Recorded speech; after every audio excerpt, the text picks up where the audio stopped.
Before you depart, decide how you'll access local currency once you arrive and throughout your time abroad. First and foremost, you'll want to alert your bank and credit card company to the fact that you're going to be studying abroad, the length of time you'll be away, and the primary location where you'll be. This will ensure that any charges or transactions you make won't automatically be pinged as fraudulent, which could ultimately leave your cards and accounts to be locked or deactivated due to suspicious activity. Once that's been taken care of, you should have no trouble accessing money through an ATM, just as you're accustomed to here at home.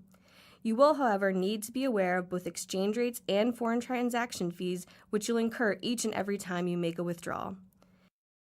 Be sure to also discuss with your bank what those fees might be, whether they can be waived, or if a sister bank might be located in your host country. If not, you may want to consider planning to take out larger amounts of money less frequently and keeping the extra cash in a safe, locked, and secure place in your accommodation until you need it.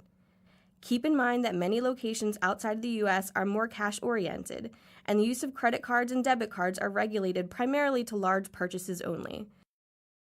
Therefore, while you will certainly be able to use a credit card abroad, you'll always want to make sure that you have cash on hand in case card isn't accepted by the vendor.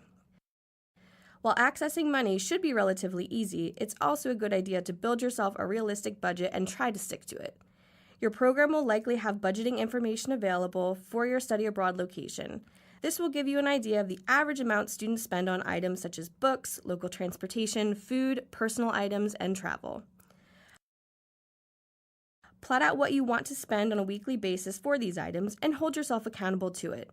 Be sure to understand the exchange rate of your host country and determine what a fair price is for common goods such as food, toiletries, transportation, etc. You'll also want to have money budgeted for personal travel and souvenirs. Travel in particular is one expense that can easily destroy your study abroad budget. So if you think you'll travel extensively, most students make sure you budget for that ahead of time in their first 2 weeks abroad. So be sure to account a little extra during this time. Finally, your lifestyle at home is often maintained to a large extent while you're abroad.